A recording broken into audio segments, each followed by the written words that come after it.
Agora vamos começar. Boa noite a todos, mais uma vez. Aqui estamos iniciando mais uma live, uma doutrinária ao vivo, né, pela internet, do Instituto Espírita Bravo Nordeste e do Centro Espírita Nosso Lar. Instituto Espírita Bravo Nordeste, lá de Camaçari, Arembepe, e o Nosso Lar da Cidade Nova, Salvador.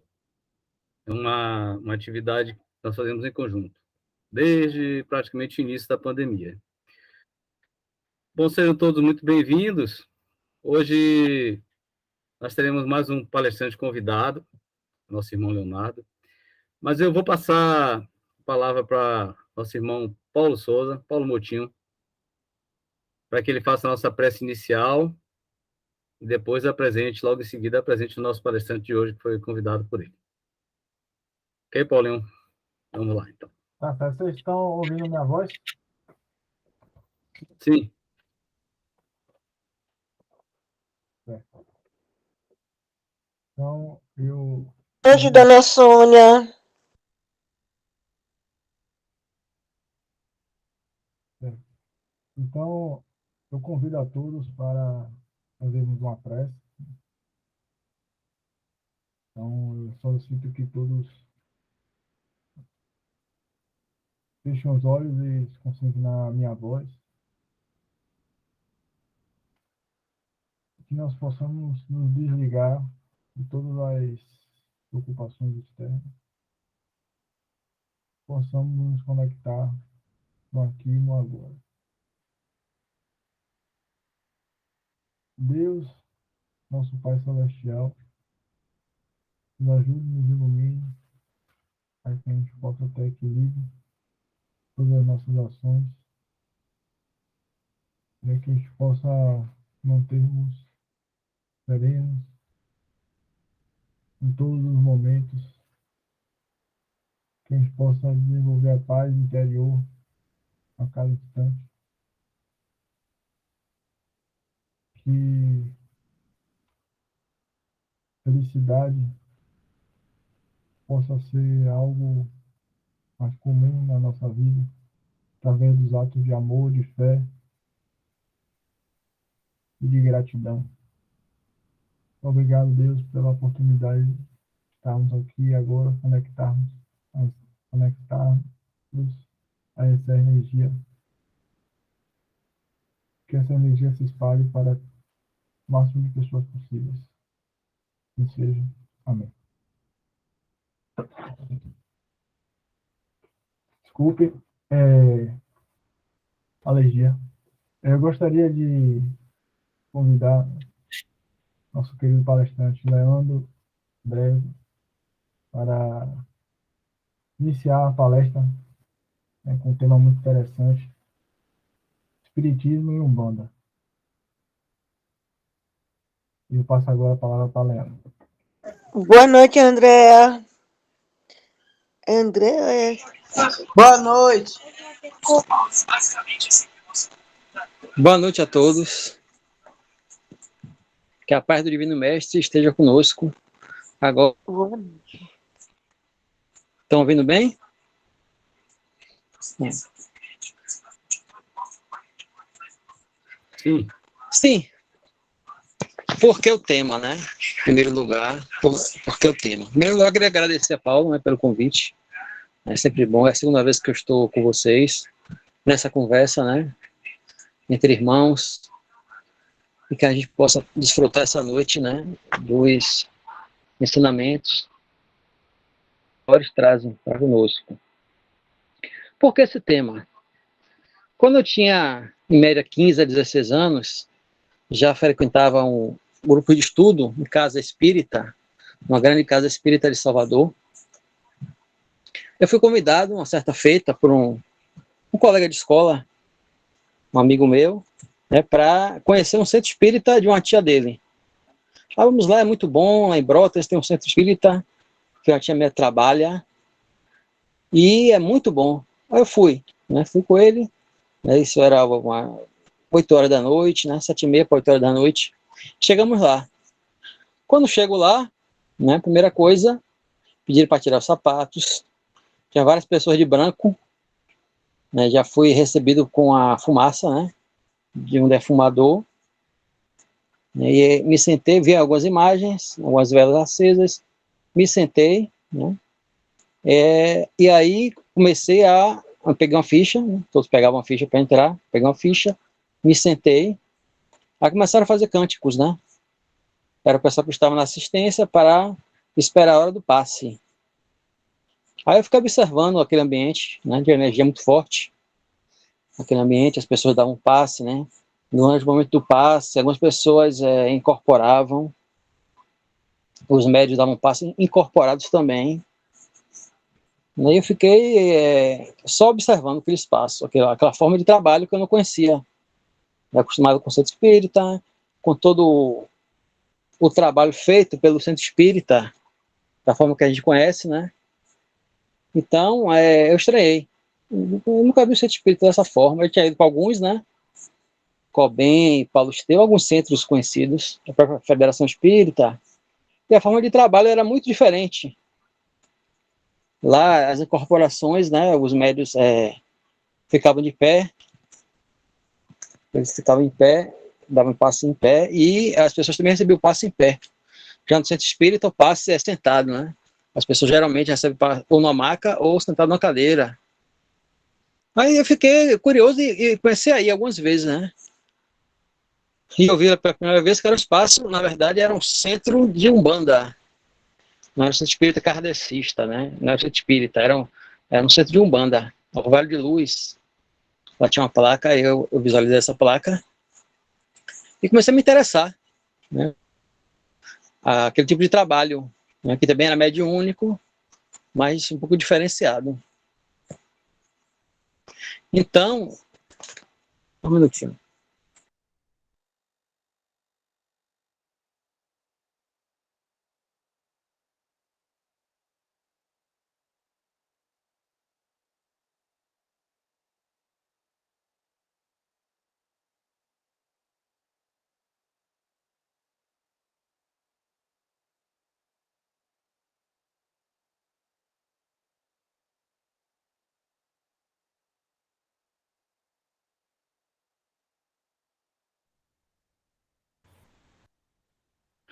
Pessoal, parece que a internet do nosso irmão Leandro aí deu algum problema.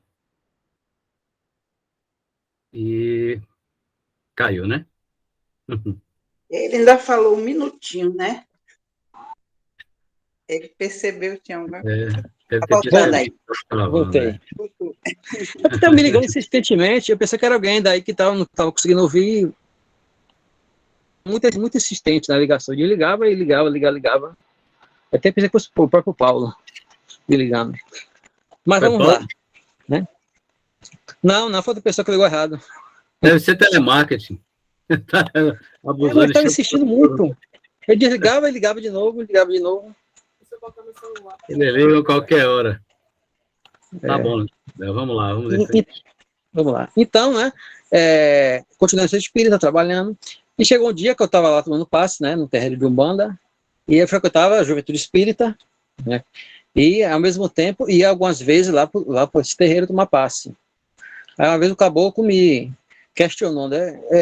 Me diga uma coisa, eu nunca tinha falado nada naquele terreiro, né? De onde é que eu vinha, né? Que eu vinha de centro espírita, muito menos. Aí ele me questionou, você é de mesa branca, né? Como eles entendem, né? Você é de mesa branca? Eu digo, eu frequento um centro espírita, né? Estudo lá também, faço parte do grupo de jovem.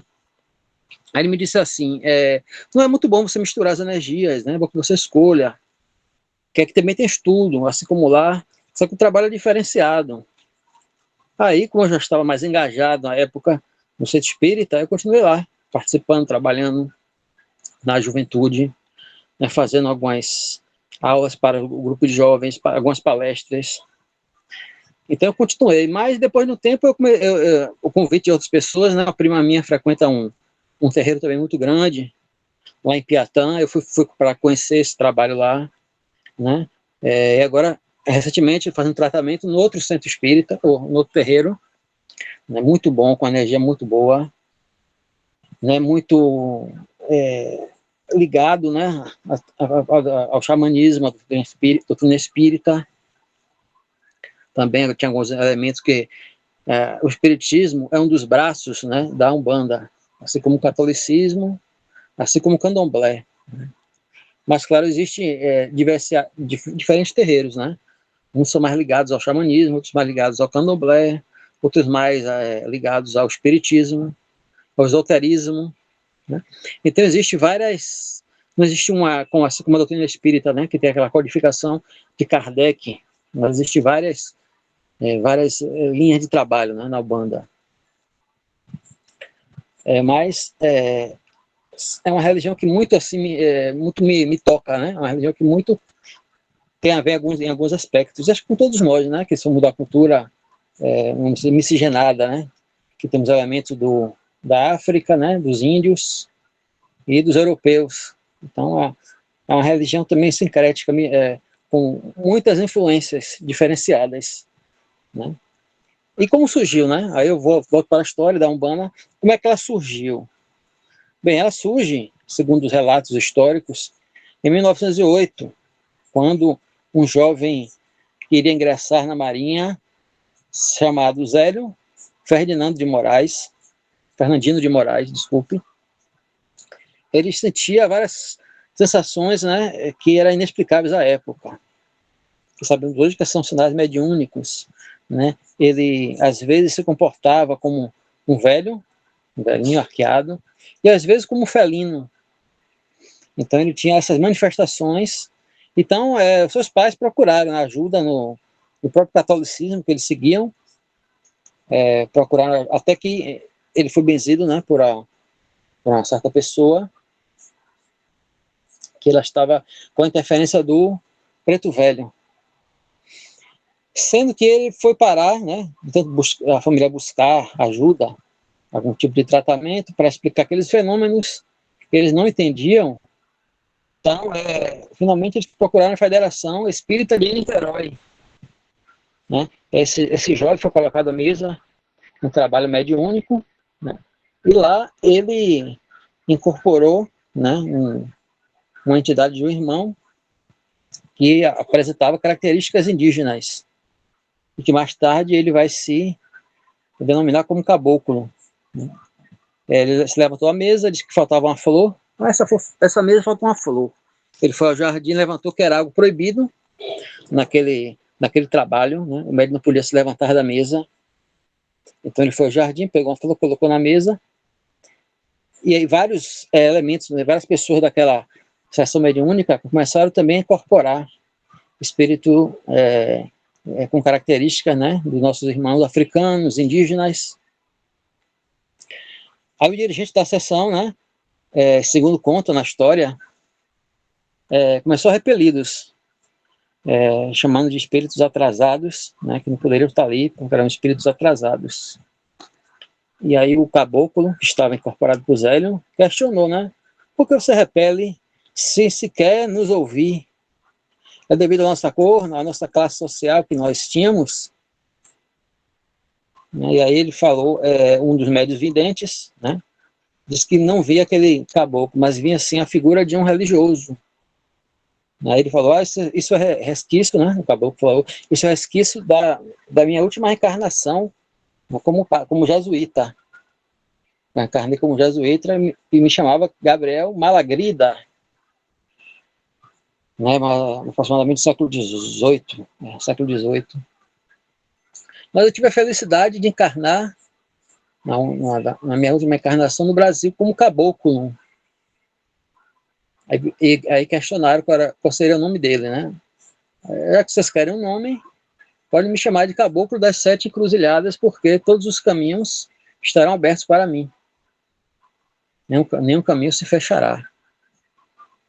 E ele convidou as pessoas, já que a gente não pode estar aqui nesse momento, então amanhã eu os convido para estar na casa do médium, do aparelho. E lá, vocês os irmãos, né, preto velho, dos caboclos, terão liberdade para passarem suas mensagens. E aí foi fundada, no dia 15 de novembro de 1908, né, a religião de Umbanda no Brasil. religião criada no Brasil, com elementos do catolicismo, do candomblé, já que traz o culto aos orixás, né, que são elementos da natureza, são força da natureza, entendidos como divindades, né, ligados ao mar, ligados à água doce, ligados à natureza, às florestas. É por isso que eles trabalham com as 7 linhas, né, as 7 linhas de Umbanda, que são justamente as energias dos orixás. Né.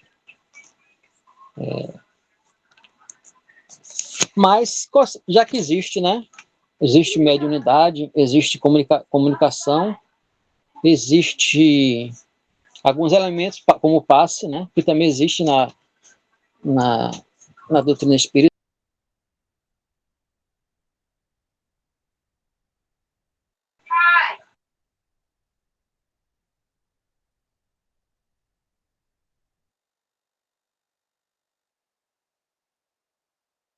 Desculpa que meu filho estava me chamando, mas já falei com ele. Então, qual seria a diferença, né? Espiritismo e Umbanda são semelhantes, né? A mesma coisa? Não. Existem semelhanças, existem algumas diferenças, né, básicas. Existem alguns elementos interessantes de contato. Né? Quais seriam os pontos em comuns? São espiritualistas porque acreditam na existência dos espíritos, ambas. Então, Umbanda como espiritismo.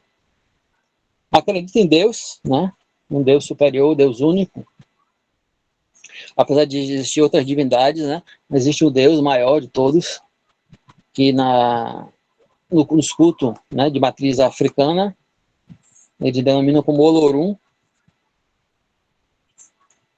Fenômenos mediúnicos, já falei, né? Ambos aceitam a reencarnação e ambas praticam a caridade. Inclusive, um dos pilares, né, da Umbanda é o amor, a caridade e a simplicidade. Aí eu lembro logo de Chico Xavier, né, que tanto falou sobre a humildade. Mas qual seria a diferença, né? O espiritismo não cultua imagens, não utiliza, não dizer cultuar, né? Não utiliza de imagens. Não vou dizer que também quem cultua não cultua. E também não estamos fazendo aqui nesse momento um juízo de valor. Isso fica bem claro. Mas você está colocando as diferenças. Ambas têm a sua importância. Como diz o próprio Dalai Lama, né? A melhor religião é aquela que nos faz felizes e que nos torna pessoas melhores. O espiritismo rege por um corpo de doutrina codificado, né, por Allan Kardec. Um corpo de doutrina homogênea. Como eu falei, a Umbanda existe várias influências de vários elementos, né? Umas mais ligadas ao esoterismo, ao candomblé, ao espiritismo, ao xamanismo. O espiritismo não tem sinais cabalísticos, nem símbolos. A Umbanda tem sinais como os pontos riscados.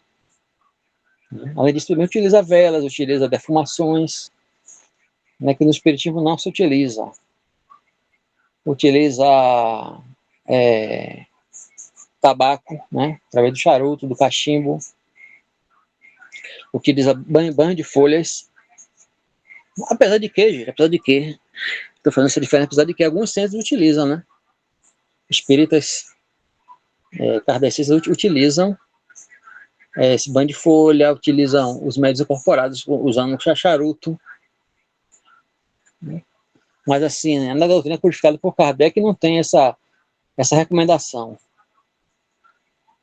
O espiritismo não prescreve qualquer forma de parâmetro, nem comporta o formalismo de funções sacerdotais. Na Umbanda existe, né? Existe o pai de santo, a mãe de santo, né? A mãe pequena. Existem algumas funções sacerdotais. E que no espiritismo não se utiliza dessa hierarquia, né? Existe aquela hierarquia administrativa, né, do centro espírita, o presidente, né, a diretoria, mas não funções sacerdotais.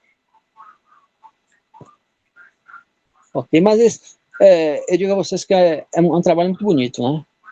Eu nunca fui no terreiro de candomblé, mas o trabalho de Umbanda eu conheço pouco, estou conhecendo, eu conheço pouco, muito pouco, mas todo o meu respeito, né, por eles, todo o meu carinho, toda a minha admiração também pelo trabalho que alguns médios, algumas pessoas fazem lá dentro. É muito bonito. Trabalho realmente de caridade. Um escritor chamado Rubens Saraceni, né, ele fala que a Umbanda é a manifestação do espírito pela caridade. É uma definição que eu gostei muito, né, quando eu li.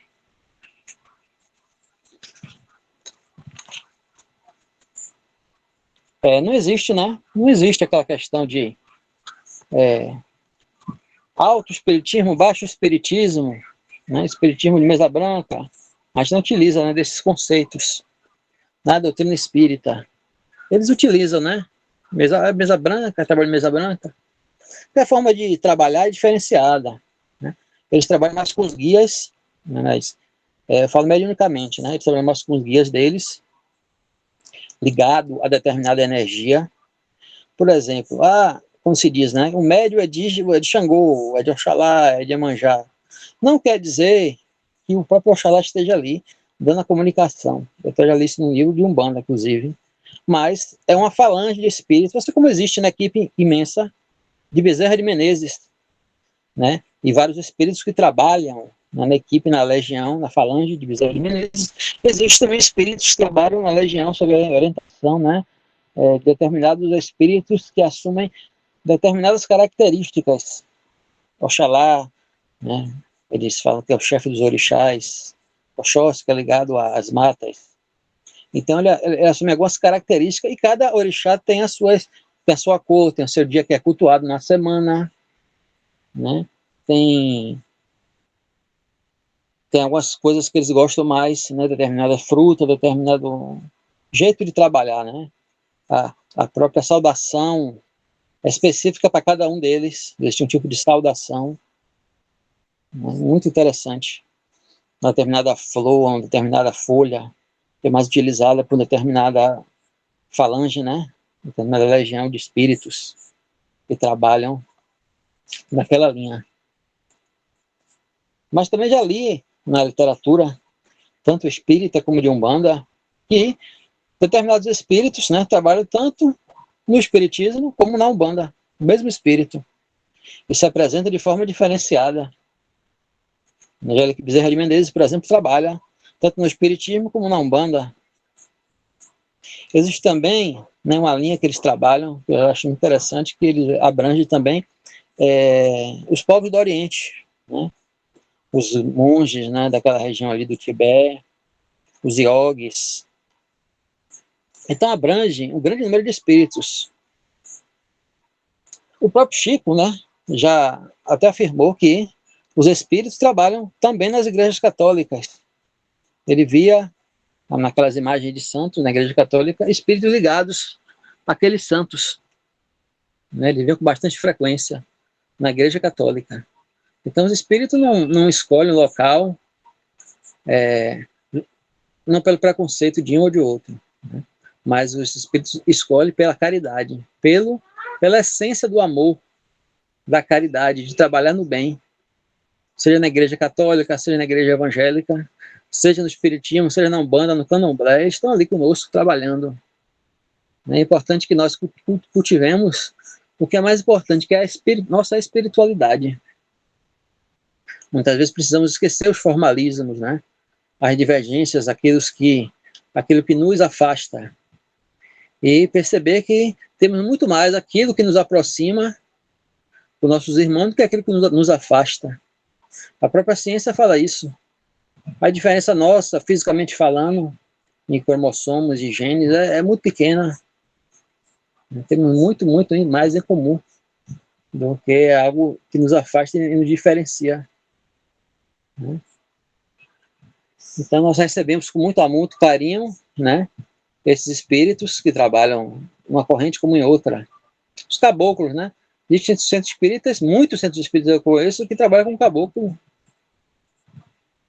preto velho, né? Espíritos ligados aos hindus. Então trabalham, né, com essas linhas também, embora o trabalho seja diferenciado, mas trabalha com essas falanges de trabalhadores do bem. né, que estão ali sempre nos auxiliando, sempre nos fortalecendo. E nós sabemos também, pela própria literatura, do nosso querido André Luiz, né, através de seus livros, que nos elucidam a importância da energia da natureza. Como os trabalhos mediúnicos, né, são, os espíritos utilizam essa energia, principalmente sessões de cura, sessões de materialização, utilizam essas energias da natureza. Eles pegam um elemento que existe da natureza, o ectoplasma do médium, combina com os fluidos da espiritualidade e consegue realizar aqueles trabalhos, né? E algumas denominações religiosas utilizam muito isso, né? A Umbanda utiliza bastante a energia da natureza. Então nós sabemos que existe uma energia ali que circula numa folha, que circula o próprio prana, né? No futuro, André Luiz fala do nosso lar, não precisaremos mais desses alimentos grosseiros que nós utilizamos hoje. Quando o nosso planeta Terra estiver mais evoluído, nós vamos ter uma alimentação mais sutil. Os próprios espíritos que chegavam ao mundo espiritual, com aquela necessidade que era meramente psicológica, né, de alimentação grosseira. Então eles começaram a trabalhar em cima disso, né, trabalhar em cima da eterização daquela alimentação, uma alimentação mais fluida, mais etérea, né, aqueles caldos que eles ofereciam no mundo espiritual. Então, é um processo de evolução. Todos nós estamos na Terra. E não significa isso, né, que o espiritismo está mais evoluído do que o candomblé, que é a Umbanda, não. São correntes de trabalho diferenciadas.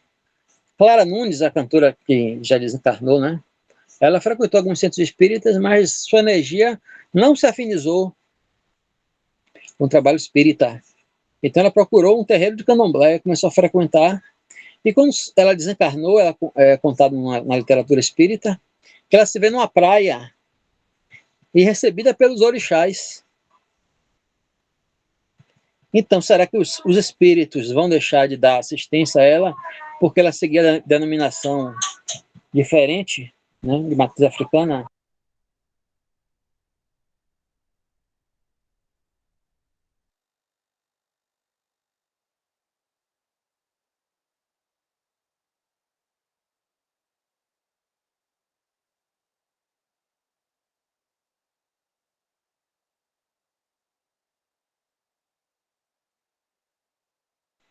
Desculpe, meu filho aqui me chamando de novo. Então, no livro O Tambor de Angola, escrito por Robson Pinheiro. Tá tudo certo, Leandro. Chefe é chefe, quando o chefe chama, tem que atender. Filho pequeno, né?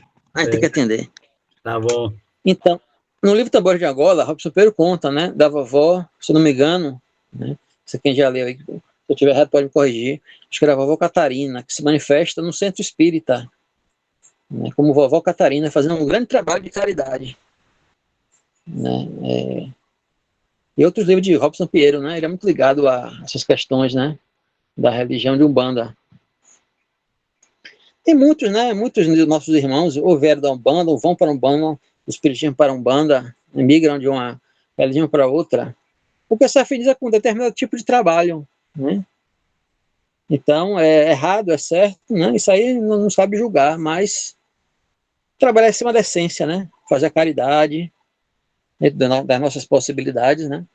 Principalmente a caridade moral, receber a todos que chegam, né? Na época em que ocorreu a comunicação do caboclo das 7 cruzilhadas na Federação Espírita de Niterói, né, devemos lembrar o seguinte, né, por que será, né, vamos fazer uma análise até histórica, o próprio Leonardo da Cunha, que era bisneto do Zélio Fernandino, ele falou isso numa das suas palestras. Observem bem, 1908, muito próximo à decretação da abolição da escravatura no Brasil, né? Muito próximo.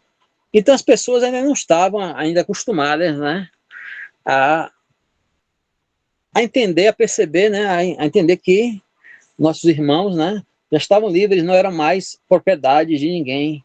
Eles estavam acostumados com a ainda com a escravidão. Então eles tinham dificuldade em aceitar as pessoas livres. Eles tinham dificuldade devido à herança cultural daquela época, né, que era muito próximo. Em 1908, a abolição da escravatura foi no final, né, do século XIX, então muito próximo ainda.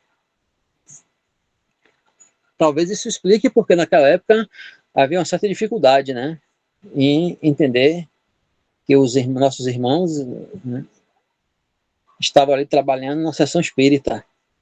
Hoje é mais fácil, você trabalha com preto velho, com caboclo, né? Em muitos centros espíritas isso é aceito tranquilamente. Embora, né, claro, um dos moldes que a doutrina espírita foi codificada, no molde de orientação, né, da Federação Espírita, né, o trabalho é realizado. Mas existem muitos centros espíritas mesclados mesmo, né? Eu trabalhei no centro espírita que era bastante mesclado.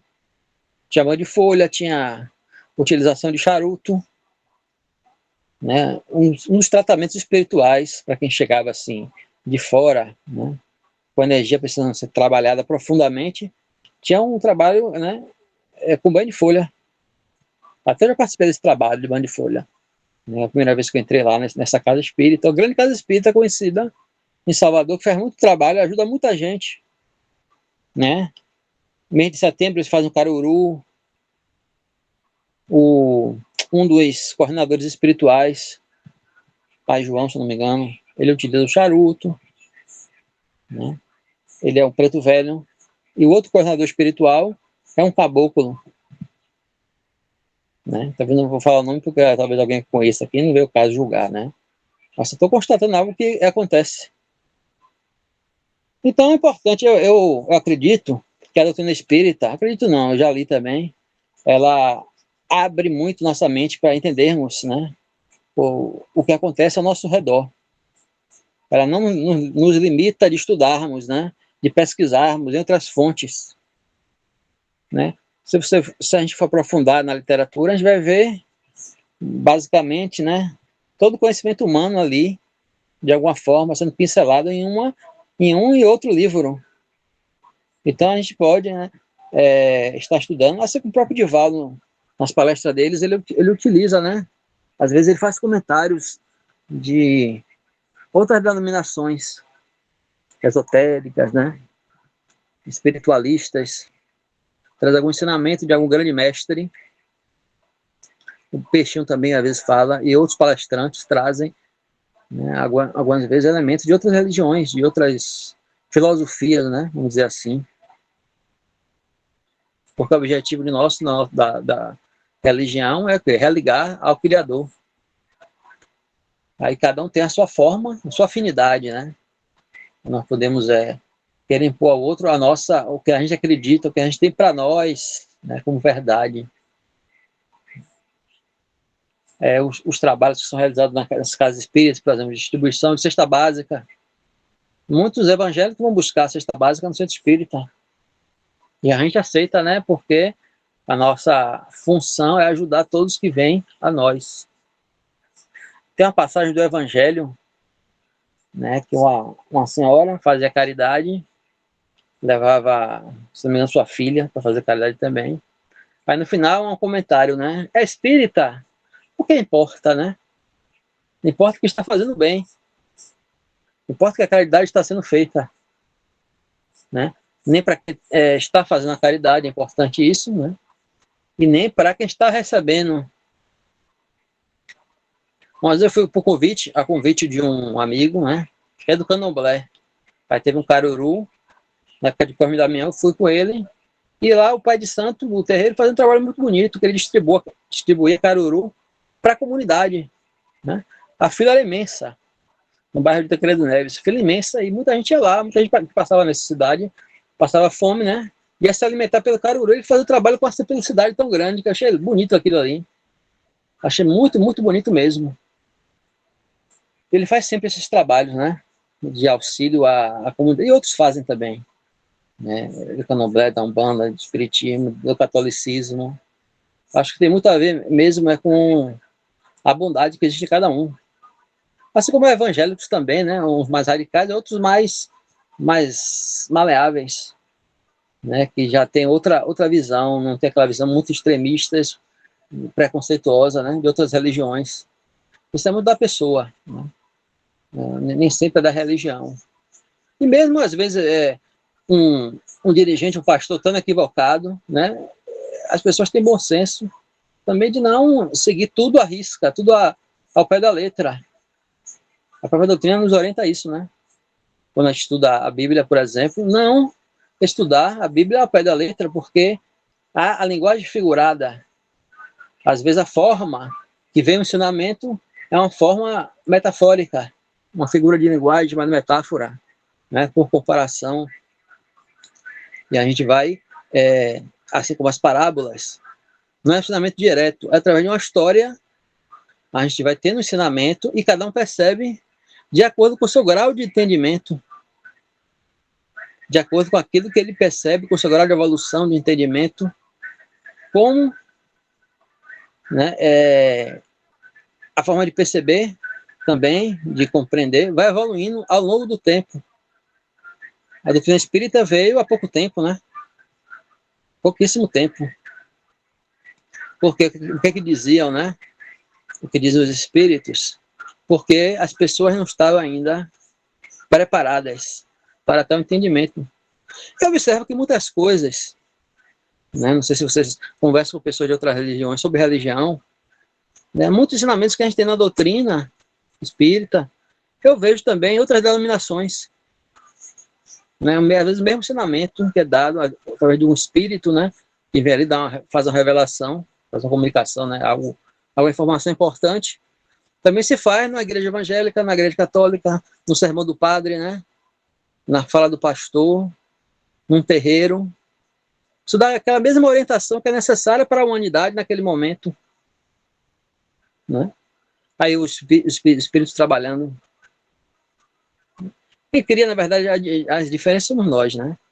Jesus não criou essas diferenciações de religiões na sua época. Quem cria é a gente, na verdade. Precisa, naquele momento, a gente precisa de determinadas orientações, de determinados trabalhos, né? De um certo modelo. A gente que precisa. Ainda precisamos. E, graças a Deus, estamos encaminhados na religião, seguimos uma filosofia, né? E podemos seguir um caminho espiritual. Graças a Deus. Alguém levantou a mão, Paulo. É alguma intervenção, alguma coisa? Como é que é? Ou foi sem querer? A Adriana às vezes levanta a mão sem querer. Você quer falar, Adriana? Quer perguntar alguma coisa? Eu quero. Fica à vontade. Você falou do Caruru, né? São Cosme e Damião é 7 de setembro. É dia 21 de setembro. Sim. Você falou do Caruru. Aí Sim. eu te pergunto, eu tenho o Caruru é de São Cosme e Damião, entendeu? Não é não é de Candomblé, não, porque são 7 meninos. Sim. Na verdade, um secretismo, né? O próprio candomblé também não existe um candomblé único, né? Alguns tem um certo modelo, outros tem um modelo, né, mais misturado com a Umbanda, né? Então, há uma diversidade. Minha família fazia também esses carurus, 7 meninos. Desde pequeno, eu lembro que minha família fazia. Minha família era a parte católica, a parte espírita. A mãe de minha mãe também fazia. Mas era 7 meninos. Sim, sim. Mas o caruru que ele fez lá foi um caruru para a comunidade. Eu não sei, eu não posso falar muito do candomblé, porque eu não conheço muito, né? Conheço muito superficialmente para dar esse parecer. Mas foi em setembro também.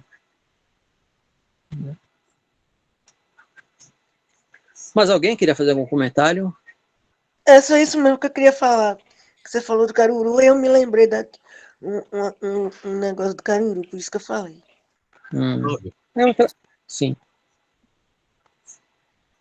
É uma tradição, né? Tradição até cultural.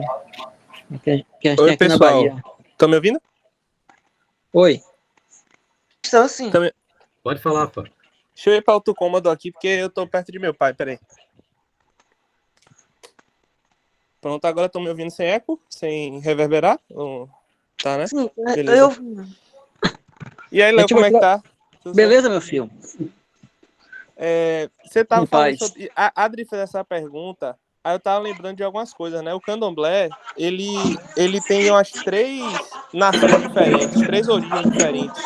E em cada origem diferente, cada terreiro dentro dessa origem, dessa nação, que eles chamam de nação, né? Nação Jeje, nação Yorubá, nação Angola. Dentro de cada nação, cada casa ainda vai agir da forma que acha que tem que agir de acordo com as tradições, entendeu? Então, o candomblé não tem como botar dentro de caixinha, não tem como botar dentro de, enfim, de uma forma de agir. E aí eu tô falando isso por causa da complexidade, né? Que é entender casa de Umbanda, Umbanda também, que você comentou, por exemplo. Tem um livro que é até de um espírita que ele estuda, que ele comenta, eu não lembro o nome agora, mas que ele fala sobre as diferenças entre o candomblé, o espiritismo e a Umbanda. É um livro bem antigo. Eu tenho certeza que você sabe qual é, Léo. Você deve saber qual é. Mas ele comenta justamente esses pontos, né? Tipo, a Umbanda, por exemplo, ela tem aquela questão de ser Umbanda de centro, Umbanda de esquerda e Umbanda de direita, né? Que é como o povo fala. E aí, cada uma dessas etapas ou vai ser mais orientada ao espiritismo, e aí vai usar muito Allan Kardec, ou vai ser mais orientado à direita, que é mais cigano, xamanismo, ou à direita, que é mais candomblé. Então, é um mundo tão grande assim, tão vasto de informação, que não tem como assim, falar que um caruru de 7 meninos, por exemplo, é uma coisa que é do candomblé ou é da Umbanda, entendeu? Até porque, além de todas essas informações, tem mais uma que o Léo estava falando agora também, que é o sincretismo religioso que existe aqui na Bahia. A gente, culturalmente, aqui na Bahia, cultiva tradições que são de afrodescendentes, né? Tipo assim, a gente, ao mesmo tempo que isso se mistura muito com o catolicismo. E independente da religião que a gente for, então a gente come caruru. Sexta-feira, às vezes, a gente tenta não usar uma roupa muito escura, tenta usar branco, por tradições que estão no coletivo consciente, né? Então, a gente vai ser espírita e, às vezes, vai até reproduzir coisas, né? Que são de outra, por conta desse sincretismo religioso que existe na nossa sociedade baiana, vamos dizer assim. Talvez o espiritismo de outros lugares, de outros estados, não façam a mesma coisa. Eu ouço muito dizer, por exemplo, que o espiritismo do Rio de Janeiro é um espiritismo que se confunde muito com Umbanda, porque lá Umbanda é muito forte. Então, enfim, são coisas para incrementar o papo aqui, que eu acho que é bem complexo mesmo, é um negócio bem grande, não dá para botar numa caixinha, mas é importante a gente saber o que a gente é, né? Enfim, até para saber o que a gente acredita e etc. Mas queria só complementar aí o papo. Eu gostaria também de fazer um comentarinho aí sobre isso. Pelo seguinte, geralmente a gente deixa até para fazer as perguntas no final, Léo, mas já que surgiu já agora essa questão, vamos conversando, né? Quando se fala caruru de 7 meninos, é caruru de São Cosme e São Damião, né? São Cosme e São Damião são santos da Igreja Católica. Já tem a mistura, o sincretismo aí. Eu não creio que em nenhum outro lugar do mundo tenha o caruru de 7 meninos. Só conheço aqui na Bahia. Pode ter em algum outro lugar do Brasil. No Rio, eu conheci várias pessoas que tinham uma devoção a esses santos e me disseram, inclusive, uma vez eu estava lá e presenciei. Nessa época, eles dão doces, né? Distribuem doces a crianças. Está distribuindo doces às crianças. Não tem caruru, que eu saiba. É doce. Pode ser que dentro da Umbanda, no Rio, tenha isso, mas eu nunca ouvi falar. Então, enfim, é uma tradição, não só religiosa, mas também cultural, né? Tem um traço cultural muito forte nisso aí, aqui na Bahia. Quem nunca, né? Quando era pequeno, pelo menos da minha geração, em algum momento não se lambuzou lá na bacia de Caruru, né? No Caruru dos Sete Meninos. E lambuzava mesmo, não tinha a briga. E era muito bom, né, dona Joelita? Ela que está ouvindo aí também, participou muito. Mas, assim, às vezes tem a ver também com a devoção católica, né? Que se mistura. E é como o Fábio falou, é muito grande isso, é uma variedade imensa de formas de demonstrar essa devoção, essa crença. E às vezes a pessoa não nem é ligada a Umbanda, mas cria essa crença, essa coisa, esse hábito de fazer um caruru nesse mês, né? Não só de Sete Meninos, mas outro qualquer. Então todos somos influenciados aqui na Bahia, pelo menos temos essa coisa muito forte, né? De participar, de preservar essa tradição. É isso. Leandro quer arrematar ou dar continuidade? Eu sei que Sim. Caruru é de Sete Meninos. Então, no Sete Meninos, né? No Sete de São Carlos e Damião. Então, tinha as balas, tem... Hoje em dia existe Caruru com Sete Meninos com bala dentro do São Carlos e Damião, né? Não sei se é da católica, né? Vamos dizer assim. Mas eu acredito que é assim, né? Tem Caruto em Santa Bárbara também, né? Dia 4 de dezembro. É Então, isso, o Caruru é é a comunidade africana, né? E conta a história que alguns orixás, né, foram reis na África. Aí são representações de divindade por ter sido reis na África. E lá se utiliza, né, o caruru, embora seja um pouco diferente daqui do Brasil. Inclusive não utiliza só o quiabo, né? Tem outras verduras, né, folhas que eles utilizam no lugar do quiabo, lá na África. Então, na cultura do candomblé... E tem aquela história do sincretismo, né? Essa palavra seria uma forma de esconder, na época que havia perseguição mais forte, a crença, o culto a Yansan, né? Isso. Porque eles eram proibidos, né, de cultuar suas próprias divindades, né, sua crença. Então, eles denominavam, associavam, né, aquele determinado orixá a um santo católico, né, para que eles fossem aceitos, né, nas suas manifestações religiosas, espirituais. Leandro, você me permite, tem uma pessoa ainda com a mão ainda levantada, que é a Andréa. Certo. Vamos lá, Andréa. Eu queria só fazer uma observação com relação ao Caruru de Sete Meninos. O Caruru de Sete Meninos só existe aqui na Bahia. Entendeu? No dia 27 de setembro é o dia de Cosme e Damião. E dentro da Umbanda, tanto na Umbanda como no Candomblé, como no Omolocô, entendeu? É comemorado o dia de Beijada ou dia de Herê. Entendeu? Então a diferença grande é essa. O Caruru de Sete Meninos é somente aqui. Independente normalmente o sincretismo é que dá para Sete Meninos. Normalmente Caruru de Sete Meninos é um caruru de promessa de alguém, alguma coisa assim. Entendeu? As casas fazem na tradição para 7 crianças, representando as 7 linhas de Umbanda, entendeu? E pode muito bem distribuir para quem quiser, para assistência, para vizinhança, entendeu? Para quem tiver vontade, para quem quiser. Só isso que eu queria falar. Bem, perfeito.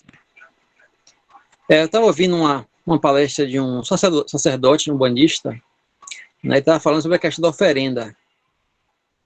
Que ele não coloca ali a oferenda porque o espírito vai lá e vai comer. É uma coisa que a gente até pensa, né? Nós que estamos no centro espírita, a gente pensa, para que colocar a oferenda? Né? O espírito não come aquilo ali mais e tal. Mas ele explicou que não é a comida em si, é a energia que você, quando você está colocando um determinado alimento, que você está mentalizando aquilo ali, aquela energia que vai para, né, aonde você quer que ela chegue. Na verdade, senão, é o nosso pensamento, né? É uma forma de, vamos dizer assim, materializar nosso pensamento, né? De nos sintonizar, né, com determinada linha, determinada divindade, né, que seja cultuada, e aquilo ali vai em forma de energia, não em forma de do alimento material, né? Assim como outros elementos também materiais, né, que é utilizado. Às vezes não é só a questão da matéria que está ali, também pode ser, né? Porque tudo no universo é energia, mas muitas vezes é aquilo que nós pensamos. Uma imagem, por exemplo, né? Quer dizer que o bandista, o canal do Brasil, ele está adorando aquela imagem, não é a imagem em si. É como se fosse a gente não olhou a foto e a gente lembra dos nossos bons momentos de nossa vida. Então é uma forma que eles utilizam para se remeter a determinado espírito, né? Tá ali a imagem, aí você está mentalizando. E a questão do pensamento, da imagem, o próprio Carl Gustav Jung fala, né? Do homem e seus símbolos, tá? A importância das imagens, né? Principalmente mentais. Eu lembro que no centro espírita a gente fazia meditação e a dirigente falava, né? Imagine uma cachoeira, né? Imagine você em tal local. Então utilizava também a imagem como a imagem de Jesus. Pensa na imagem de Jesus. Bem, a imagem de Jesus são várias, né? Se você for olhar na internet ou aquelas estatuazinhas de Jesus, tem vários tipos de imagem, né, que se difere bastante uma das outras. Mas a forma que nosso pensamento vai sintonizar com Jesus. Quer levantar a mão? Pode falar. Bom, eu queria dar uma contribuição com relação às imagens. A questão das imagens, tanto no candomblé quanto na Umbanda, surgiu justamente do período da escravidão, onde os negros africanos eram proibidos de professar a sua fé, entendeu? De seguir a sua religião. Então, os orixás, no candomblé originalmente, e na Umbanda, são representados por pedras. Cada orixá tem uma pedra, cada pedra representa um orixá. Então, o que é que acontece? Para poder fugir da repressão dos senhorios, eles começaram a associar a imagem dos orixás, fazendo a correspondência à Igreja Católica, que a Igreja Católica era permitido. Então, por isso que na Umbanda e no Candomblé se tem imagens. Por conta disso. Correto. Perfeito. Começou de guias, né? As chamadas guias, com cores diferentes, cada um remetendo a um certo tipo de orixá. Mas as guias já é tradição africana mesmo. Entendeu? A única coisa com relação ao que você falou aí, a contribuição que eu tenho para dar é com relação às imagens. As imagens, né, foram inseridas na religião, entendeu? Justamente para driblar, né, a repressão que eles sofriam dos senhorios, que não permitiam que eles cultuassem, seguissem a religião deles. Isso. A questão histórica, né, que você está falando, exatamente. Mas não é simplesmente você colocar uma guia no pescoço, né? Você também já deu uma lida, guia no pescoço que vai fazer com que você se afinize com tal energia. Né? É todo ritual que eles utilizam, né? Para que aquela guia seja energizada, vamos dizer assim. Para que ela traga alguma energia. A guia, na realidade, é uma proteção do orixá que rege a cabeça daquela pessoa. Não é uma coisa aleatória. Não é eu chegar e dizer, hoje eu vou usar uma guia de Ançã, amanhã eu vou usar uma de Iemanjá. Não existe. O que existe é que cada pessoa tem o seu orixá de cabeça. Normalmente, um orixá homem e um orixá mulher. Né? São os pais de cabeça da pessoa. E as guias é uma firmeza desses orixás para a pessoa. Então, até a feitura da guia tem todo um ritual a ser seguido. Exatamente isso. Em alguns terreiros, né, de Umbanda, eles colocam, por exemplo, eles colocam no pé de Oxóssi durante 7 dias, né? Banha em água de maré vazante, tem toda uma ritualística, né, para utilizar aquela guia ali. Não é simplesmente colocar no pescoço, uma guia que você comprou na feira e colocou. Tem que ter uma energização, né, de alguma forma. Né? Quem é de Oxalá, ajuda branca, de Oxóssi verde, Iemanjá azul, né? Xangô isso vermelho. Depende também, né, Leandro? Entendeu? As cores, entendeu? Por exemplo, frequentei um terreiro, eu sou iniciada no Omolocô, entendeu? E tenho, né, aprendi dentro da linha que eu trabalho, né, tem uma série, cada orixá representa uma cor. Meu irmão, depois de muitos anos, resolveu frequentar um terreiro aqui e as cores eram totalmente diferentes das cores utilizadas na linha. Então, isso aí não tem, assim, uma regra específica. Isso aí vai de acordo com a linha que a pessoa está trabalhando. E eu queria falar também com relação ao que você falou, o que você falou a respeito de como nasceu a Umbanda, eu sou obrigada a discordar de você. Você falou de como nasceu a linha Omolocô, que é uma linha genuinamente brasileira, que nasceu no Rio de Janeiro, na Federação Espírita do Rio de Janeiro. Omolocô. A Umbanda, entendeu? Ela trabalha apenas com preto velhos e caboclos. No Omolocô, ele surgiu, inclusive, da necessidade do povo de candomblé aqui no Brasil, entendeu? Cultuar e cuidar dos seus orixás. Porque uma feitura de santo no candomblé, ela pode demorar até um ano, entendeu? E com a forma até de trazer para a realidade, as pessoas trabalhando não podiam ficar 7 dias, 14 dias, 21 dias, um mês, o tempo, né, dentro de um terreiro. Então, dentro da Umbanda, tem um tempo de feitura, dentro do Omolocô tem outro tempo. O mais rápido é o Omolocô, que foi justamente a adaptação à realidade da época, dos tempos mais modernos, onde as pessoas tinham horários a cumprir, trabalho, essa coisa toda, não tinham tanta liberdade. A Umbanda, ela trabalha apenas com branco, os trajes usados são somente branco, entendeu? E trabalha com mesa,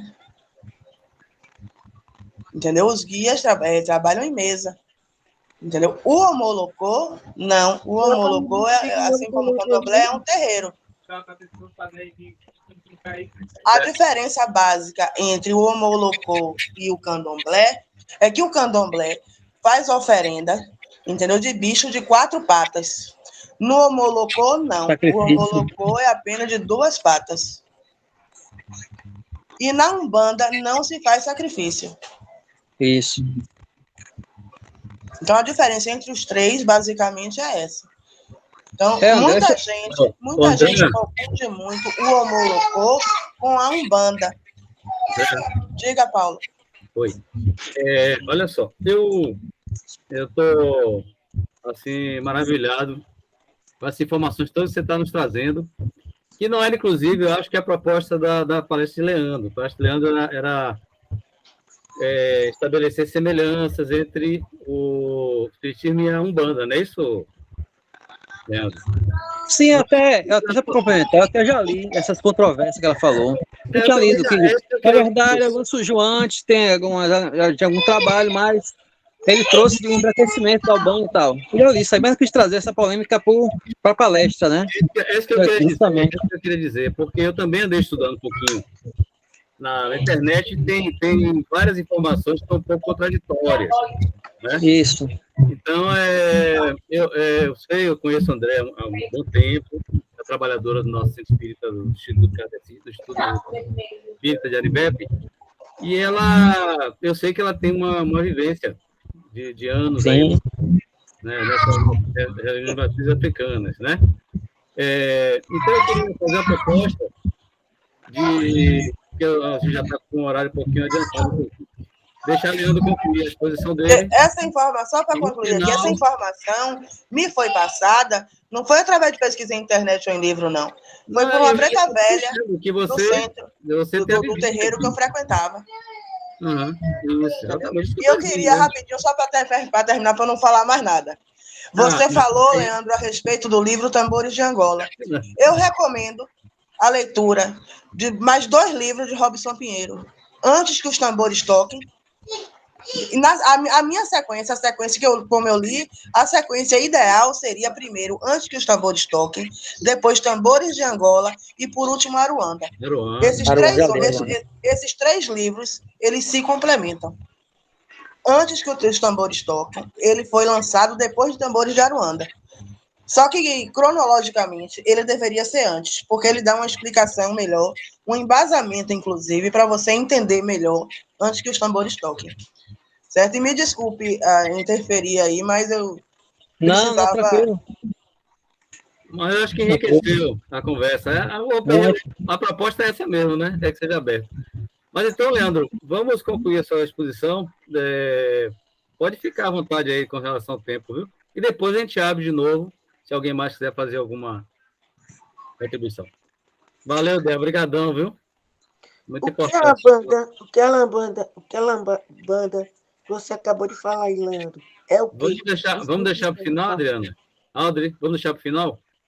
Para o Leandro poder concluir o que ele preparou para falar para a gente. Vamos lá, Leandro. Não, basicamente é isso, né? A questão que eu queria trazer é do respeito às diversidades, né? Diversidades culturais, diversidades de como as pessoas cultuam a sua espiritualidade. Dentro do próprio espiritismo, a gente vê, né? Divergência de casas que trabalham de forma diferenciadas, né? Que tem seus guias, né? Que orientam cada um de uma forma diferente, que divergem em alguns pontos. Mas que isso não é o mais importante, né? O mais importante é a prática da caridade, é o sentimento que a gente está colocando naquilo que a gente faz. Né? Seja numa casa que segue uma determinada orientação que deve ser respeitada, né? Que vem do próprio dirigente, da forma de entendimento, né? De compreensão do seu dirigente ou dos guias que trabalham com esses dirigentes. Mas o que os próprios espíritos, né? Que hoje estão no plano espiritual, mas que trabalharam muito aqui na doutrina espírita, foi pela unificação, para que os espíritas não se odiassem, né, mas que eles se amassem, que eles tivessem um sentimento de servir a Jesus, de servir ao próximo. Isso que é o mais importante, a essência, né? Não só a forma. Eu vejo, às vezes, muitas discussões de espíritas, né, ou outras religiões também, né, que divergem muito e aí se degladiam e acabam abandonando o trabalho e fundam outros centros. É importante, claro, né? Como diz o próprio Kardec, que cada esquina tem um centro espírita, por exemplo. É importante, mas que a gente não fique nesse sentimento, né, de se degladiar, mas sim de buscar aquilo, como eu falei, que mais nos une, né, que é o amor acima de tudo, que resume a própria doutrina de Jesus. E que esse Jesus possa estar conosco, hoje e sempre. Muito obrigado pela oportunidade e muita paz para todos. Que eu concluo minha fala.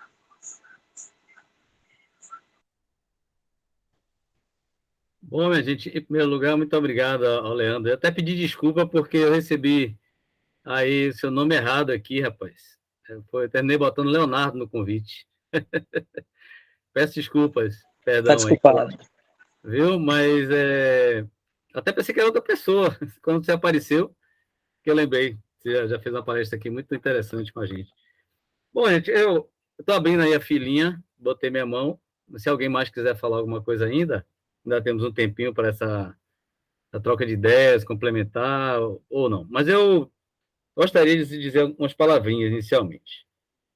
Bom, em primeiro lugar, é muito interessante que a gente possa ter uma informação, mesmo que básica, né? Que o nosso objetivo aqui não é nos aprofundarmos, né? Nos tornarmos bandistas ou candomblecistas, com todo respeito às crenças que todo mundo tem, o valor que tudo isso tem para cada um.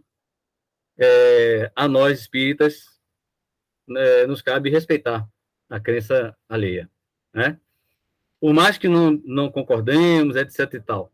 Mas, ao mesmo tempo, também, eu, como dirigente de centro espírita, que sou há muitos anos, nos sentimos também num dilema, uma responsabilidade muito grande, porque existe, como o Leandro falou muito bem agora no final, em alguns centros, verdadeira guerra. E a gente lê muito, né? Tem livros diversos aí de autores respeitáveis, como Manuel Filomeno de Miranda, né? O próprio André Luiz, vários de Emmanuel, falando dos conflitos que existem nos trabalhos espíritas que terminam desestruturando, às vezes até fechando o centro espírita por causa disso. E ao longo de quase 40 anos convivendo na doutrina espírita, eu, minha mãezinha, dona Elizabeth, que está aí também, juntos, nessa jornada, presenciamos muita coisa, participamos de muita coisa nessa seara, certo? Por exemplo, já vou citar 2 casos aqui para exemplificar. O porquê é tão importante termos uma noção dessas semelhanças, dessas diferenças. Esse é o primeiro ponto. Segundo, termos o respeito pelas crenças alheias. E o terceiro, zelarmos também pela pureza da nossa doutrina. Algumas pessoas vão ouvir eu falar isso e vão dizer, mas aí é preconceito. Não, não é isso. Zelar pela pureza da doutrina não quer dizer que não vamos aceitar que caboclos pretos velhos trabalhem no centro espírita, porque todo o centro espírita da Bahia, eu tenho certeza, tem uma boa parte da equipe de trabalho espiritual são espíritos que se manifestam dessa forma, ou não se manifestam, mas trabalham na limpeza, na contenção energética, na segurança. Caboclos e pretos velhos. Muitos. Então, assim, quer falar, Fábio? Levanta a mão. Fábio está dando pitaco aqui, mas não levanta a mão para falar. Levante a mãozinha, viu? É porque tem 3 pessoas assistindo aqui em casa, minha gente. Cada um no canto. São 3 escritórios aqui. Todo mundo trabalhando em casa, no teletrabalho. Mas é isso. Então, assim, o que eu estava querendo dizer é o seguinte. Existem centros espíritas em que os dirigentes têm um radicalismo com relação a isso, né? Até grandes instituições sempre tiveram. E algumas falas também de líderes muito respeitados por nós espíritas aqui da Bahia, de outros lugares, talvez mal interpretados, talvez infelizes também naquele momento que falaram, e causaram uma visão um pouco distorcida disso. Então, tem um livro de Manuel Filomeno de Miranda, acho que até o Leandro falou no início, se não me engano, desse livro, ele com o doutor Bezerra de Menezes visitando um candomblé, né? Com todo o ritual, a mãe de santo atendendo ali, e no final, o espírito bondosíssimo, maravilhoso, de uma bondade, de uma luz incrível, iluminava tudo. Ao terminar o trabalho, ele veio falar com eles, e era uma pessoa altamente iluminada, esclarecida, que, no entanto, estava ali naquele momento, fazendo aquele trabalho, atendendo com uma bondade imensa, e foi perguntado a ela assim, minha irmã, mas você poderia estar em outras esferas, fazendo um trabalho mais amplo, até pela sua luz, pelos méritos que você já adquiriu do trabalho no bem. E ela disse que estava ali pela possibilidade de estar em contato com aquelas pessoas mais simples, mais humildes, que acreditavam no culto afro, e também pela necessidade de estar próximo ao trabalho de resgatar um filho dela que tinha sido escravo, que estava revoltado ainda, perdido nas paragens umbralinas. Então, não lembro o nome do livro, não sei o que lá, é Obsessão, não lembro, é tanta coisa que... É Loucura e Obsessão. Loucura e Obsessão, pronto. Recomendo, viu? Quem quiser esclarecer um pouco mais esse assunto, e a gente vai ver, através desse livro, e de muitos outros, desses que André falou também aí, sugeriu, que, na verdade, são todos trabalhadores do nosso Senhor Jesus Cristo, são falanges de espíritos, imensa, nós próprios, no Centro Espírita Nosso Lar, que militamos muitos anos, tivemos a orientação, durante muitos anos, de um espírito que se identificava como Preto Velho de Angola, com uma falange imensa de espíritos, trabalhadores do bem, de uma bondade incrível, e que nos ajudou muito, a todos nós, nos ensinou muita coisa. Mas sempre nos mantivemos dentro das diretrizes da doutrina espírita. Mas nunca tivemos nenhum tipo de preconceito com relação a esse e a outros espíritos, inclusive o mentor, o coordenador espiritual maior da casa, que se identificava como um ex-farol do Egito. Né? Também foge do que seria aquele padrão que as pessoas, as puristas, que se prendem muito à origem do espiritismo que veio da Europa, né? Pessoas brancas, etc e tal, não tinham contato com negros lá, naquela época, mais, né? Então, assim, por outro lado, eu vou tomar mais um tempinho de vocês para também narrar mais alguma experiência nossa, que diz o seguinte, numa reunião mediúnica, né? Recebemos, através de uma médium, uma pessoa muito, assim, querida, que já trabalhava na casa e tudo, mas tinha receio de deixar que o seu mentor chegasse, porque ela tinha vindo da Umbanda. E na Umbanda, onde ela trabalhou muitos anos, tinha alguns rituais, algumas formas de chegar. E eu fui conversando com ela, como coordenador da reunião, orientei para que ela deixasse chegar o irmão que trabalhava com ela e tal, e ela um dia deixou. E o espírito se identificou como Oxóssi, um orixá da linha de Oxóssi, e chegou, e quando ele chegava, ele fazia uma dancinha, ele beijava o chão, né? E fazia algumas saudações antes de começar a atender, a dar passe e tal. E aquilo causou um pouco de, vamos dizer assim, de contrariedade de algumas pessoas, né? E um dia, ao acontecer isso, eu conversei com o irmão, né? Dei as boas-vindas na nossa casa, com muito carinho, com muito respeito, e pedi a ele e disse a ele que não era necessário, que ele era bem-vindo para fazer o trabalho dele no bem, como ele sempre fez há muitos anos, que eu já tinha conhecimento, mas não era necessário aquele tipo de manifestação, de beijar o chão, de ficar pulando muito, de fazer a dancinha, né? Embora não tenha nada contra isso, né? Mas era um grupo grande e aquilo causava vamos dizer assim, um tumulto na energia do grupo, né? Esse irmão, já incorporado na médium, virou para mim e disse: irmão, muito obrigado pela recepção e eu entendo perfeitamente a sua preocupação e respeito. A partir de hoje, chegarei sem fazer essas saudações. E ele levou um tempo trabalhando, muitas reuniões trabalhando com a gente, chegava,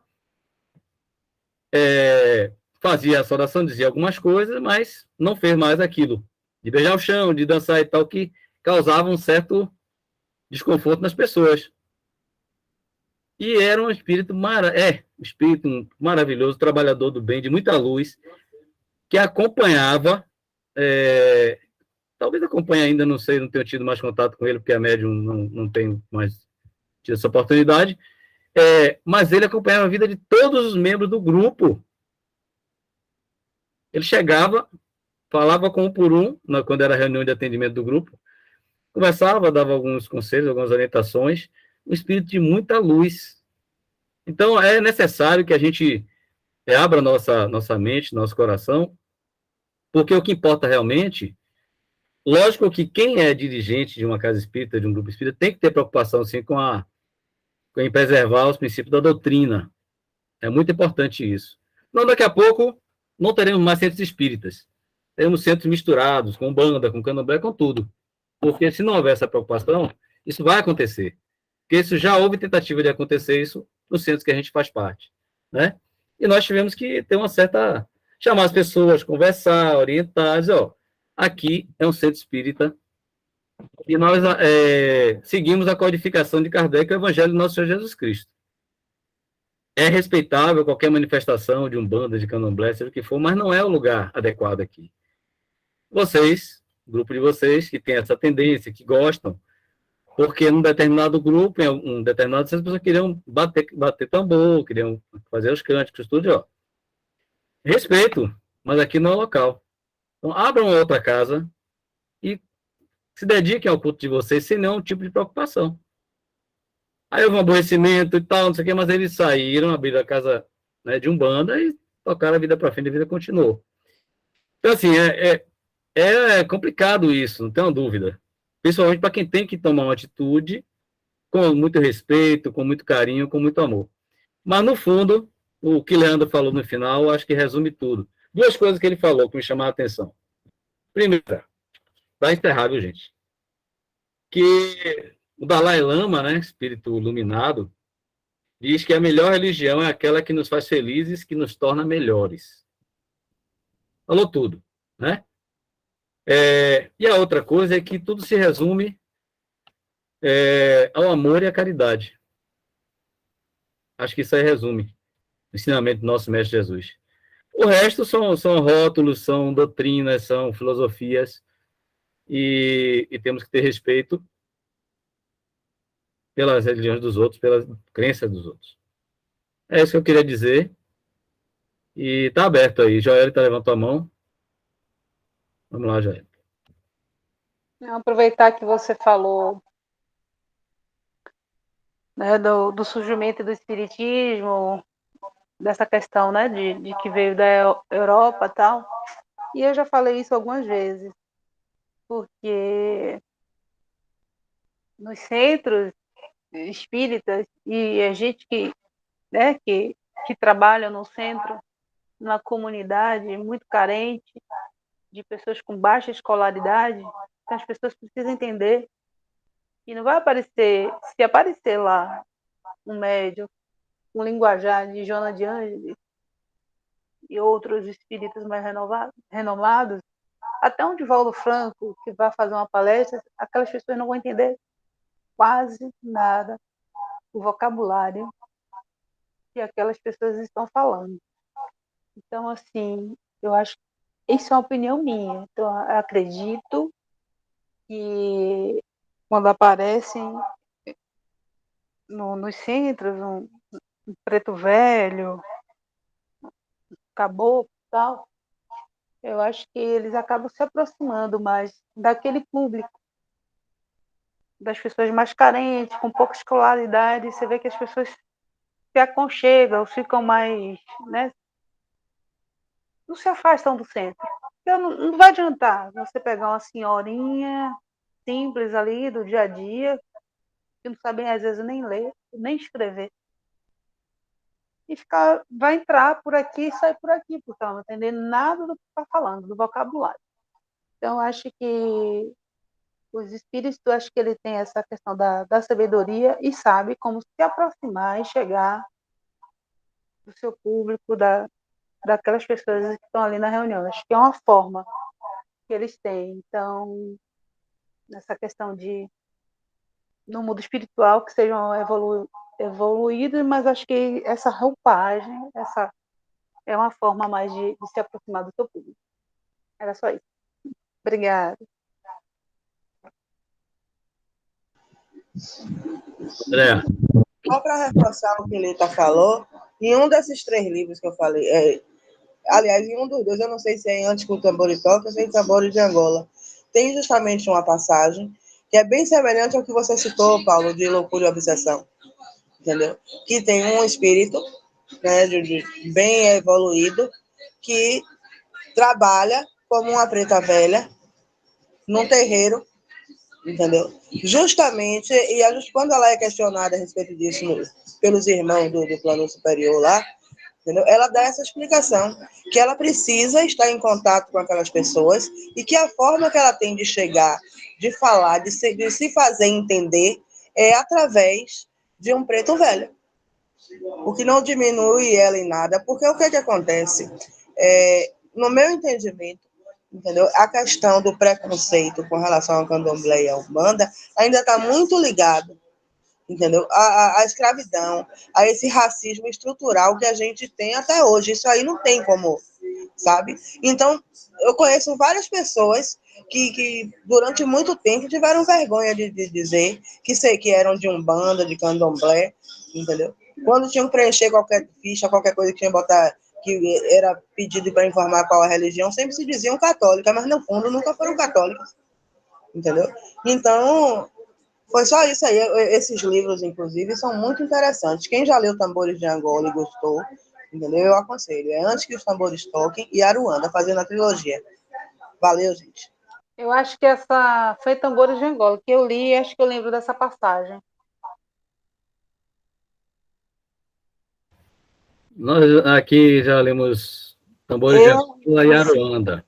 Aruanda é muito interessante. O outro que André falou, eu ainda não tive a oportunidade. Antes que os tambores toquem, né, André? Os Tambores Tocam. Vou tentar conseguir para completar esse ciclo aí. Adriana, vamos lá, Audrey. Católica. Então, eu passei para ser católica com a minha mãe. Ou espírita com a minha mãe. Então, até hoje eu sou espírita. Então, cada um escolhe a religião. Não importa a religião você é católico, se você é espírita, se você é de outra religião. Não importa. Importa que Deus é um só para todo mundo. Só quero complementar, assim, os espíritos nós somos espíritos, né? Somos espíritos. Então,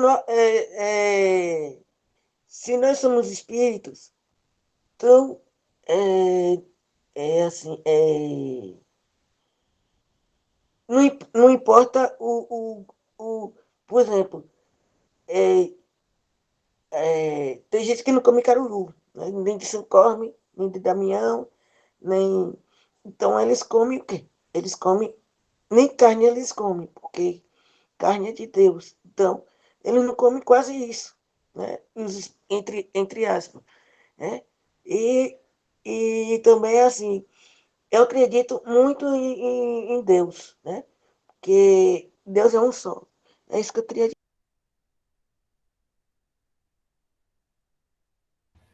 dizer. André está com a mão levantada ainda quer falar alguma coisa, André? Desculpa, eu esqueci de abaixar. Tá. Eu tenho um livro, se você quiser, eu empresto. Hein? Eu tenho os 3, se você quiser, eu empresto.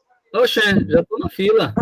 Por estoque. Próxima quarta-feira, se puder, leve. Falou em costume emprestar para qualquer pessoa, não vai você emprestou, o livro passou 3 anos na mão de um cidadão aí, eu não empresto mais nada a ele. Aliás, Lita está me dizendo aqui, me lembrando aqui, que quarta-feira nós não teremos mediúnica, porque já é quase véspera de São João, né? Muita gente já vai viajar na quarta, já várias pessoas me disseram que vão viajar na quarta-feira. Só em Judas. Então, quinta também não teremos a nossa live, viu, minha gente? Porque muita gente vai estar tomando um licorzinho, comendo amendoim, então vamos dar essa próxima semana aí de refresco. Mas na outra estaremos de volta, com fé em Deus, tá bom? Com força total. É só passar aqui e pegar. Tá bom, então. Vou fazer isso mesmo. Tá. Eu te ligo antes, tá bom? Tá certo.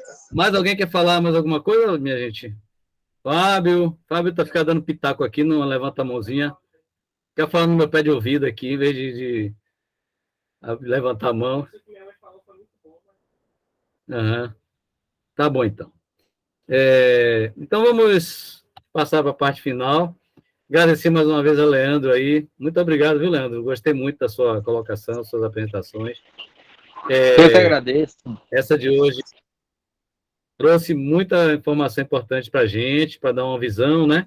Vou interromper, viu? Oi! É que a gente estava discutindo. Desculpa aí. Na hora que ele estava falando, a gente estava discutindo. Tranquilo. Faz parte. O negócio aqui é democrático. Todo mundo tem direito de falar. Também concordo. Pronto. Então é isso, minha gente. Eu espero, Leandro, concluindo, poder, mais para frente um pouco aí, contar de novo com a sua presença aqui, quem sabe. Sempre.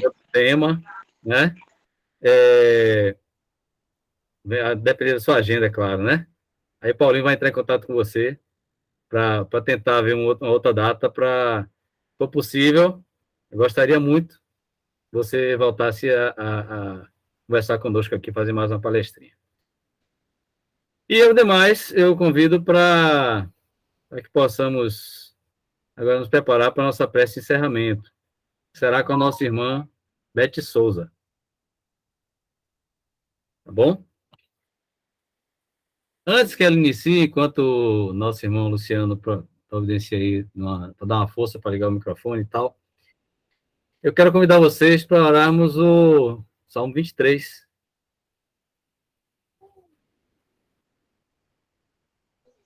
Mas aí tem que ser Dona Beth, Paulo. Você não sabe fazer Guaraná, não. A praia é o Pai Nosso. O especial é o Pai Nosso. Então, atendendo a pedidos, será a Dona Beth. O meu é Pai Nosso, né, Dé? Você gosta, né? Tá certo. É Dona Beth, não tem jeito não. Igual a ela, não existe. Poxa, você agora me deu um banho de água fria. Eu levei uma semana treinando para aprender esse salmo. Eu não sabia que era. Mas não é porque ela Mas tá bom, respeito. Fica para a próxima, então. Então, vamos ouvir o Salmo 23, com a nossa irmã Beth, e depois a prece de encerramento. Vamos nos aquietando. Vamos lá, mãe. É melhor você me acompanhar. Vamos.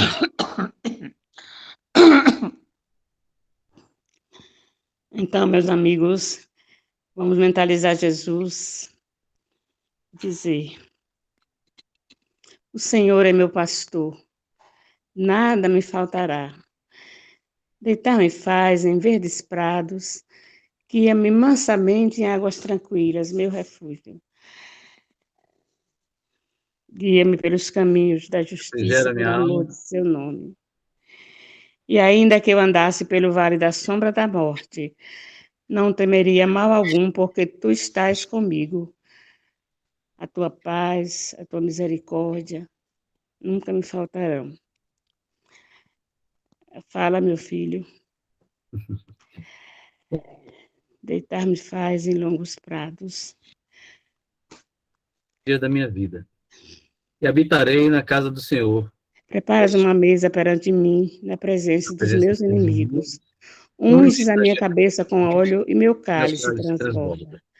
Certamente a bondade e a misericórdia me seguirão todos os dias da minha vida, e habitarei na casa do Senhor por longo tempo. Porque O Senhor é meu pastor, nada me faltará. Senhor Jesus, Mestre querido, que a tua luz bendita e infinita esteja sempre em nossos corações, em nossas vidas. Ampara-nos, Senhor, para que não saiamos nunca do teu caminho. Envolve toda a humanidade, Mestre amado, no teu amor, na tua misericórdia, no teu ensinamento. Não nos deixe, Senhor, cair em novas tentações, mas livra-nos, Senhor, de todo mal, agora e sempre. O Senhor é meu pastor, nada me faltará. Que assim seja.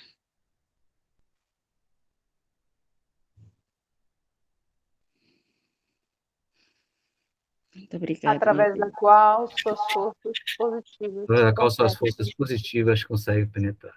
Envolvendo-nos a todos. Jesus querido, com a tua luz branca, através da qual suas forças positivas conseguem penetrar. Ó Maria, luz resplandecente, Mãe de Jesus, suplicar a Deus por nós, rogai a Deus por nós pecadores, agora e na hora da nossa redenção. Que a paz do Cordeiro de Deus esteja sempre com todos os filhos do Senhor, com muita paz, muita luz e muito amor. Que assim seja. E assim seja. Bom, minha gente, uma boa noite a todos, que a paz do nosso Mestre Jesus permaneça no coração de todos nós. Vamos aproveitar esse período aí para descansar também, né? Com muito cuidado, cuidando de nós, cuidando do próximo. Quinta-feira não vai ter não, né? Não. Próxima quinta não tem não, que é São João. Então vai ser na outra quinta? A Covid não acabou não, viu? Vamos usar máscara sempre que possível, cuidar de nós e do outro. Porque tá vindo então vai ser na outra quinta. De uma onda Dia aí. 30, Aldrin, isso. Na outra semana retornaremos. Ah, tá. Então, muita paz para todos, um grande abraço. E até breve. Tchau, gente. Tchau. Até breve, Tchau. Paulo, Lita e Bima. Até breve, segunda. Boa noite. Betinha, mãe Tá bom. Tchau, irmão. Vai lá, viu? Pode falar. O Sérgio Juninho na casa de Luísa, segunda-feira, mesmo. São João para todo mundo. Tá bom. Vinho, Tchau, Você tchau, Boa noite, Léa. muita paz para todos. Beijo, Lu. Tchau, Leandro. estou lhe perguntando se você vai me ver segunda-feira. Você disse que vinha aqui. Se meus pais forem, eu vou com eles. Fábio, que